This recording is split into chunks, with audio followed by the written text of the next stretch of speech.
snack.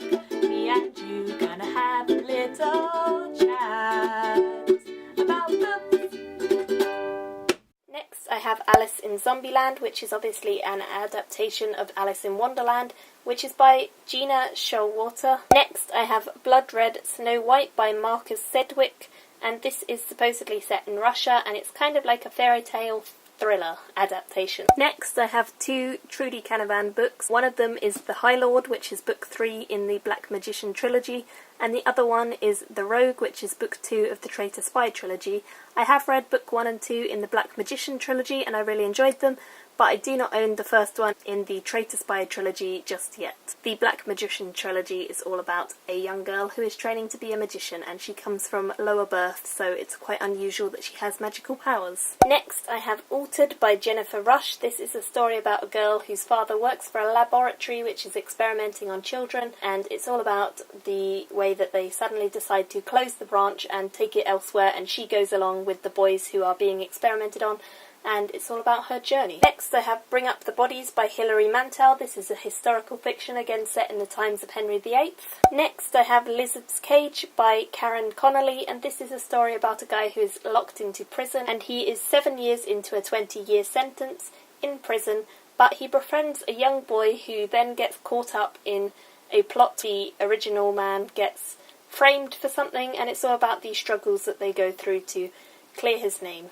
Next I have Touch of Power and Scent of Magic, which are by Maria V. Snyder. They are both fantasies, and they are about a young woman called Avery who's magical, but instead of being happily accepted into society, she is treated badly, and the society does not accept her and people who are gifted like her. Next I have The White Queen and The Queen's Fool, both of which are by Philippa Gregory, and they are both historical fiction books. Next I have The Fault in Our Stars by John Green, which is a book about a girl who is dying of cancer and a guy who she meets. Next I have The Dark Heroine by Abigail Gibbs. This is a story about a young girl who gets swept into a magical and fantastical world full of lavish decor and extravagance, but once she is into this world she cannot escape and she gets trapped. 172 Hours on the Moon by Johan Harstad, which is a story about two people who get on the NASA space program to go up into space on the first space mission for 40 years, but they end up getting a bit trapped, and it's all about how they survive up there.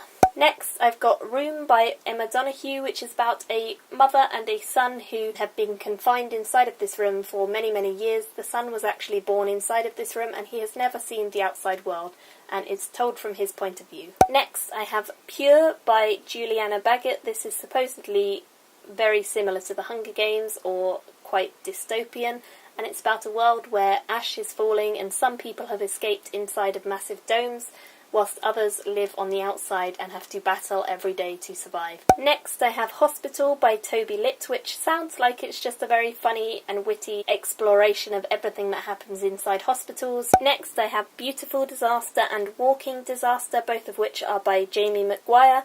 They are the story of a romance, and the first one is told from the girl's point of view, whilst the second one is the same story told from the guy's point of view. Next I have Hush Hush by Becca Fitzpatrick, and this is the story of immortal angels against mortals, an age-old battle with a romance entangled in the middle. Next I have The Air of the Night and The Gathering of the Lost, both of which are in the same series, The Wall of Night, and they are by Helen Lowe, and they are supposedly really well realised and a richly told tale, in the words of Robin Hobb. Next we have Cloud Atlas by David Mitchell. This is supposedly about 6 different people and 6 different ages, times and places across the world, and it's the story of how their lives interconnect even though they sometimes don't know it, and it has been made into a film, I think maybe a year ago. Next I have Star-Crossed by Josephine Angelini, which is a story of a girl and a guy who meet,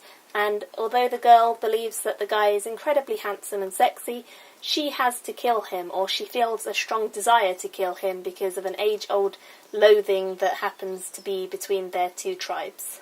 Next I have 5 books in the Iron Fae series by Julie Kagawa, and that is The Iron King, The Iron Daughter, The Iron Queen, The Iron Knight and The Lost Prince. I believe that this is about fairies, judging from the name of the entire series. Next I have Torn by Amanda Hocking, which I believe is book 2 in the Tyrell series, which is all about trolls and is quite an interesting one so far. I have read the first one and I did enjoy it. Next I have Clockwork Prince, which is book 2 in the Infernal Devices series by Cassandra Clare. It is set in a kind of steampunkish world and is a prequel to the Mortal Instruments series. Next I have The Demon King by Cinda Williams Chima, and this is book 1 in the Seven Realms trilogy, which is supposed to be a very good fantasy series. Next I have The Woman in Silk, which is about a man who comes back from Afghanistan after a bomb hits him, and he goes back to his family home, which is very stately and large, and his mother has actually been burned after being a spiritualist and dying,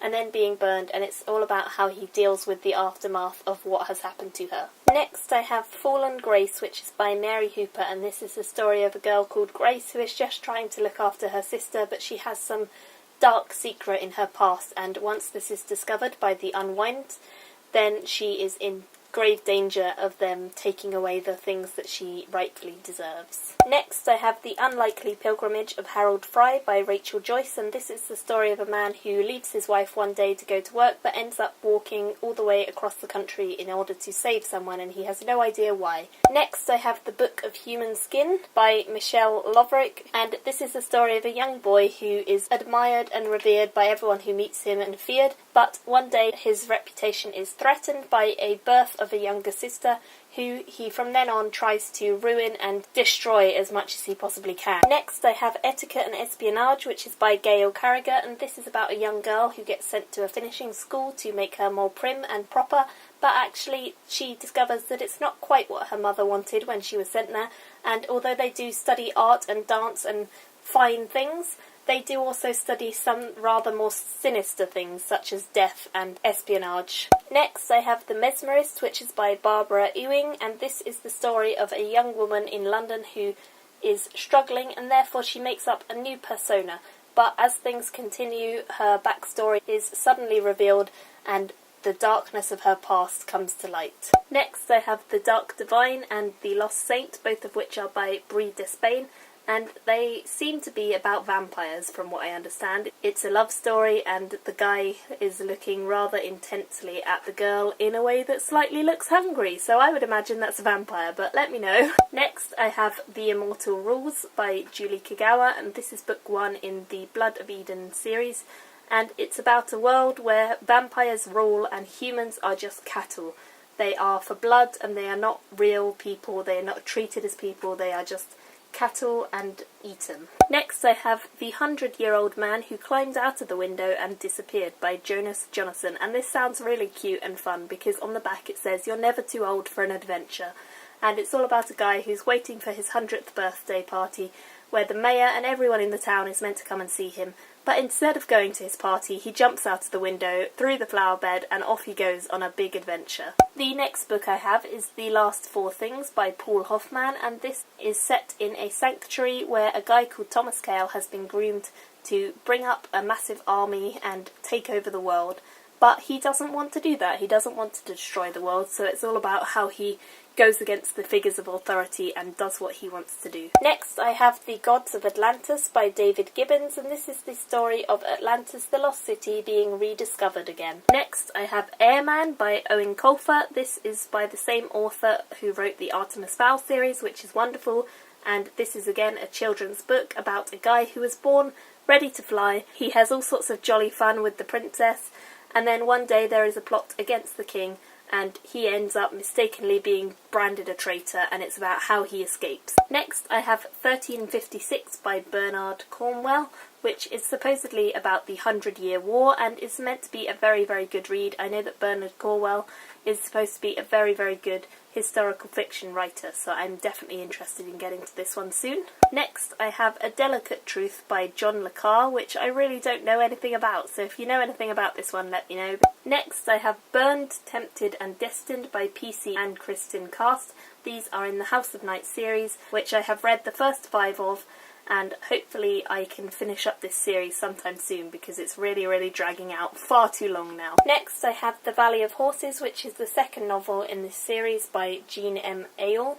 I don't have the first one yet, but it's set in an Ice Age world where two different tribes have to battle against one another. So this is quite different to any other historical fictions I've read. Next I have Angels and Demons and the DaVinci Code, both by Dan Brown, and these are all about a guy called Robert Langdon who is a detective, and he has to go through all sorts of different histories and time periods and find out all about these different mysteries. Next I have The Demon Code by Adam Blake, which is supposedly the start of the apocalypse and everything is going wrong, miracles are happening all over the place and everything has gone crazy, and there is a 19-year-old girl who claims to be a fallen angel, so hopefully she can save the world. Next I have World War Z, which is the oral history of the zombie war by Max Brooks, and this is now a film, and it is all about a zombie apocalypse which apparently started in China and everyone dismissed it as rumours, but then it spread to the entire world and everyone and everything is kind of in uproar. Next I have The Boy in the Striped Pyjamas by John Boyne, which I really don't know anything about because the cover says that it doesn't want to spoil the book, and it says that it's about a 9-year-old boy called Bruno, and if you follow him on this journey then you will end up at a fence with Bruno. And there are many fences around the world similar to this, but they hope that you never end up at one. Next I have Gernika by Dave Boyling, which is about a man who goes to the town of Gernika, and he falls in love. Next I have The Book of Lost Things, which is by John Connolly, and this is a book about a young boy whose mother has just died and he is very alone and sad, but he has found comfort in the books that his mother left him and that are on his wall and shelves. But then the world that is real and the fantasy world of his books kind of starts to meld together and he doesn't really know what is going on and he finds himself stuck in an adventure. Next I have The Last Concubine by Leslie Downer. This is the story of a young shogun who lives with 3,000 women in a massive palace, and then suddenly a massive war breaks out and the 15-year-old girl who this focuses on is at the centre of it all. Next I have The Altar of Bones by Philip Carter. This is all about a young woman who has to hide something, namely the Altar of Bones, in somewhere that she knows is completely and utterly safe, so she takes it and she hides it in a cave, and then hundreds of years later there is a young girl who finds out that she is actually the end of a female line who have been protecting this magical thing for years and years and years, and she must tell no one about it. Next I have Valiant and Ironside by Holly Black, which are both in the Modern Fairy Tale series, and this is set in our modern day world, but it is in a time where the fairies live alongside us even though the humans do not know, and it focuses on the main character who is actually part fairy even though she doesn't know it. Next I have A Great and Terrible Beauty by Libba Bray, which is the story of a young 16-year-old girl who lives in India, but she is being shipped over to England, leaving behind everything she ever has known, and she is warned against opening up her mind to the visions by a man who follows her to England, because once she gets there she actually comes into contact with spirits and all sorts of things, and it's about her trying to control this power that she did not even know that she had. And the final book that I have on my TBR is The Universe vs. Alex Woods, which is by Gavin Extance, and this is the story of an unlikely friendship between a young boy called Alex and an unlikely friend who gets him into a bit of trouble, because then he finds himself on a plane with 113 grams of marijuana, an urn containing body ashes, and a whole nation in uproar behind him. So this sounds like it's going to be a very, very fun read. So this is the entirety of my shelves after having filmed that. It's quite messy because obviously I've not actually arranged it all again since filming, but this is all of the books that I have got to read, so let me know which books I should start with. Any that are your favourites, definitely tell me about, because I don't know where to begin with such a giant TBR. Thank you guys for watching, and I will see you all in my next video. Bye! Me and you gonna have a little